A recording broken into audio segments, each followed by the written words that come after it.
Nagina seat से सांसद चंद्रशेखर आजाद के खिलाफ रोहिणी घावरी के आरोपों के बाद सवाल उठ रहे हैं कि क्या ये मामला कानूनी रूप लेता नजर आएगा। अगर ये मामला कानूनी रूप लेगा तो क्या चंद्रशेखर आजाद पर एफआईआर दर्ज होते ही गिरफ्तारी होगी। ये सवाल उठने शुरू हो गए हैं। इसके पीछे का एक मूल कारण है, वह कारण है कि रोहिणी घावरी ने जो आरोप लगाए वह तो आरोप गंभीर हैं ही, लेकिन इसके अतिरिक्त कुछ ऐसी महिलाओं का भी नाम उसमें जोड़ा गया है जो महिलाओं के नाम खुले तौर पर सार्वजनिक नहीं किए गए हैं, लेकिन उम्र को लेकर जो बात रखी गई, अगर उस उम्र के तकाजे पर यह सब कुछ हुआ है तो चंद्रशेखर आजाद बहुत बड़ी मुश्किलों में फंस सकते हैं। एग्जाम्पल के तौर पर ब्रजभूषण शरण सिंह के खिलाफ महिला पहलवानों ने जब आरोप लगाए थे, एफआईआर दर्ज करने गई थी, तो उसमें एक नाबालिग महिला पहलवान की भी चर्चा थी। उन्होंने भी एफआईआर दर्ज करवाई थी, जिसकी वजह से पॉक्सो एक्ट के तहत उस समय ब्रजभूषण शरण सिंह की गिरफ्तारी की मांग तुरंत की जा रही थी। मांग तो ये तक की जा रही थी कि पहले इस्तीफा दो, फिर इस कानूनी जांच का पूरा मामले में जो भी आपको सवाल जवाब हो वो आप सामना करो, लेकिन पहले इस्तीफा दो। जो डब्ल्यूएफआई के अध्यक्ष पद पर भी थे, जो सांसद पद पर भी थे, उससे इस्तीफा दो। तो ब्रजभूषण का साफ कहना था कि मैं क्यों इस्तीफा दूं, क्या इन्होंने मुझे वहां पर बैठाया उस पद पर, मेरे को मेरे क्षेत्र की जनता ने आगे चुनकर भेजा था। आज वही सवाल चंद्रशेखर आजाद से जब हो रहे हैं तो वो कह रहे हैं कि मैं इन सवालों का जवाब कोर्ट में दूंगा।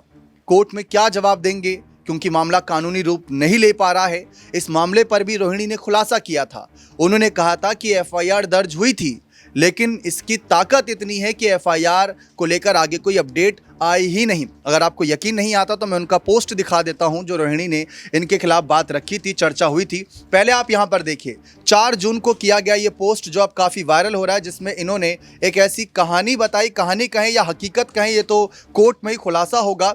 ये कहती है कि चंद्रशेखर की विक्टिम नंबर 3 एक 12 साल की बच्ची, जिसमें नाम का भी जिक्र किया है लेकिन मैं यहाँ पर नहीं पढ़ूंगा, ट्रेन में मिला, फिर उसे अपने घर ले आया, उस बच्ची को नौकर बनाकर रखा, खूब शोषण किया, उसके बाद में अपने भाई से उसकी शादी करा दी।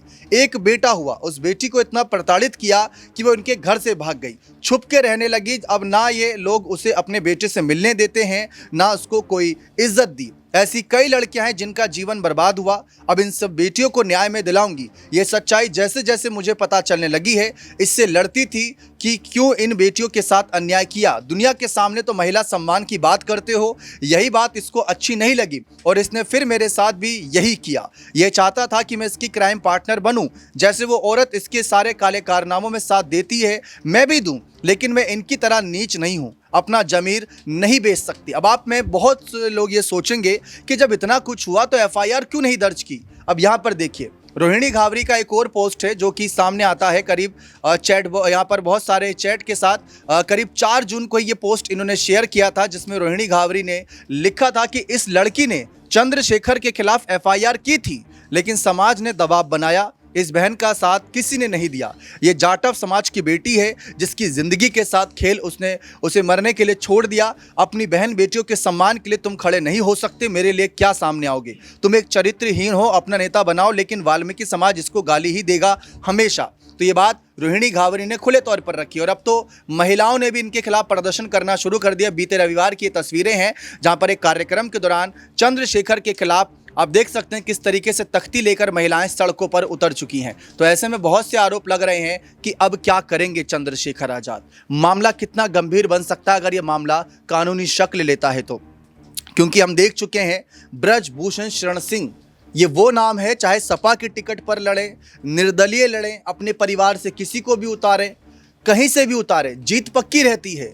लेकिन जब इन पर आरोप लगे थे ब्रजभूषण पर, तो नौबत यह आ गई थी कि बीजेपी ने इनका टिकट रिपीट नहीं किया, जबकि आज अगर हम देखें तो पॉक्सो एक्ट में इनको राहत मिल चुकी है। फिलहाल जाटव समाज को भी लेकर रोहिणी ने बात रखी, तो मायावती की चर्चा ना करें, थोड़ी नाइंसाफी होगी।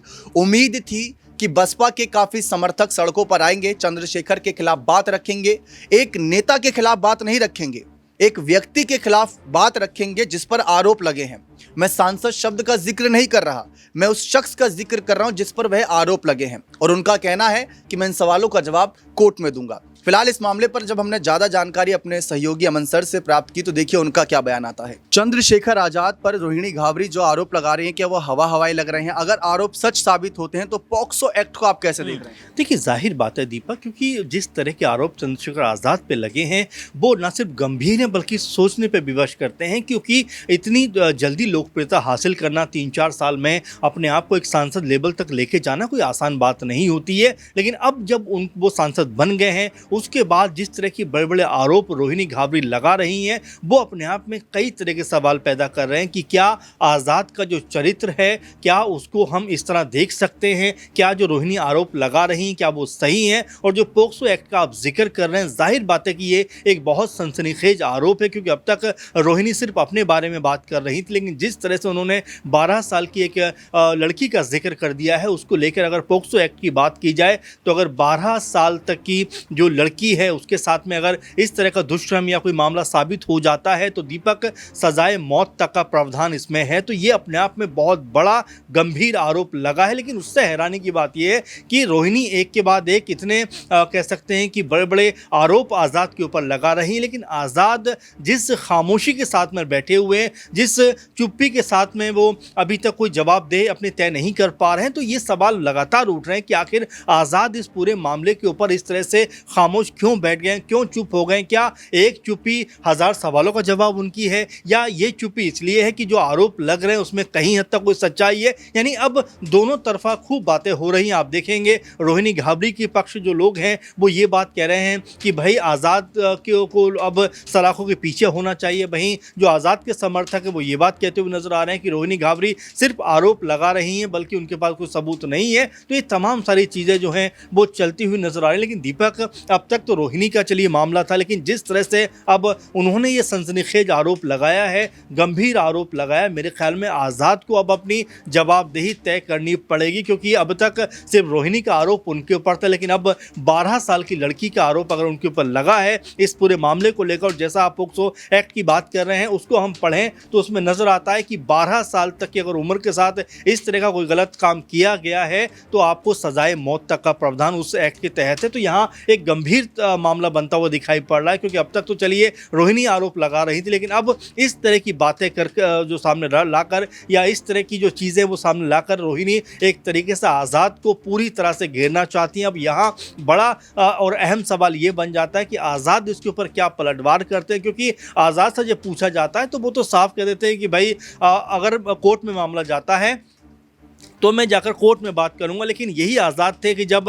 ब्रजभूषण पे आरोप लग रहे थे उनके ऊपर ही पॉक्सो एक्ट का मामला बना था, उस वक्त आज़ाद जो थे ये कहते हुए नजर आ रहे थे कि उनको अगर समाज मुझे इजाज़त दे तो उनको मैं घर से घसीटता हुआ लेकर आऊँगा। इतनी बड़ी बड़ी बातें कर रहे थे, लेकिन आज जब अपने ऊपर बात आती है तो वो ये कह रहे हैं कि भाई अदालत में देखेंगे, मैं कुछ नहीं बोलूँगा, महिला सम्मान का मामला है। तो जाहिर बात है कि इस तरह की बातों को कहकर वो बच नहीं सकते, क्योंकि रोहिणी ने अगर ऐसे आरोप लगाए हैं तो क्या वाकई उनके पास कोई सबूत हैं, और अगर सबूत नहीं है तो फिर आज़ाद के खिलाफ एक क्या कोई नेगेटिव माहौल बनाने का प्रयास किया जा रहा है? ये तमाम सारे सवाल हैं जो बनते हुए दिखाई पड़ रहे हैं। तो यहाँ पर संशोधन के बाद जैसा कि चर्चा थी कि 12 साल से कम उम्र की अगर इस मामले पर शोषण की खबरें आती हैं तो उसमें मौत जैसी सजा तक का प्रावधान है, और उसके साथ साथ ये भी बताया गया है कि अगर उन पर कोई मुकदमे दर्ज होते हैं और उनको गिरफ्तार किया जाता है तो जमानत जो है अग्रिम जमानत भी नहीं दी जाती है।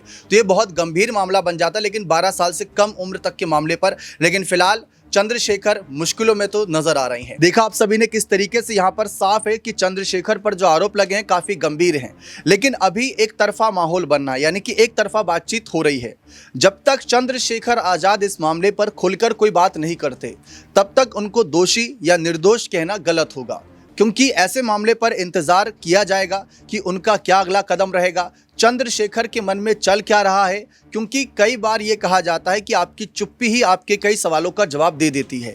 फिलहाल दूसरी तरफ ये मामला क्या राजनीतिक रूप लेगा, क्योंकि अभी तक कानूनी रूप तो नहीं लिया है, लेकिन क्या राजनीतिक रूप लेगा? तो ब्रजभूषण ने उसकी शुरुआत कर दी है। ब्रजभूषण ने दलित बेटी के सम्मान की बात करते हुए इनको जेल भिजवाने की, इनको इनके पद से हटवाने तक की बात रख दी है। तो ऐसे में ब्रजभूषण के आरोपों के बाद उम्मीद थी कि समाजवादी पार्टी के नेता जो पीडीए की बात करते हैं, पिछड़ा दलित अल्पसंख्यक की, वो भी इस मामले पर जब जाटव की बात आई है तो कहीं ना कहीं इस मामले पर खुलकर सामने आएंगे। और खासकर मायावती तो बिल्कुल सामने आएंगे ही, क्योंकि ऐसे आरोप आकाश आनंद पहले लगा चुके हैं। शोषण वाले आरोप नहीं, ऐसे आरोप लगाए थे जिसमें इनका ये कहना था। रोहिणी ने भी आरोप लगाए थे कि चंद्रशेखर कुछ ऐसी बातें करता था जिसकी वजह से युवाओं में इतना ज़्यादा जोश भर जाता था कि वो सड़कों पर उतरते थे, ऐसा प्रदर्शन करते थे कि कई बार पुलिस की लाठीचार्ज होती थी, उनकी गिरफ्तारी होती थी। और ऐसा कहा जाता है कि जब आप गवर्नमेंट परीक्षा देने जाते हैं और आप पर कोई केस दर्ज है तो ऐसे में आपके लिए वो सरकारी नौकरी मिलना भी बहुत मुश्किलें खड़ी कर देती है। ये आकाश आनंद ने चंद्रशेखर का बिना नाम लिए मंच से निशाना साधा था नगीना की उस जनसभा में जब लोकसभा चुनाव की शुरुआत करी थी, बिगुल फूका था। क्योंकि उस समय जो नगीना सीट थी वो बहुजन समाज पार्टी के पास थी, वो जीती हुई सीट थी। गिरीश चंद्र उस सीट से सांसद के तौर पर थे, लेकिन बसपा उस सीट पर रिपीट नहीं कर पाई थी। कारण था चंद्रशेखर आजाद, और चंद्रशेखर आजाद का कद लगातार बढ़ रहा है। अब कोई कह रहा है चंद्रशेखर आजाद को किसी और पार्टी का साथ मिला हुआ है, कोई कह रहा है कि रोहिणी घावरी किसी और पार्टी के कहने पर यह सब कर रही है। यह सब मामला पॉलिटिकल स्टंट के रूप में भी दिखाया जा रहा है, लेकिन देखते हैं इस मामले का निष्कर्ष क्या रहता है। बने रहें चैनल के साथ, बहुत बहुत शुक्रिया।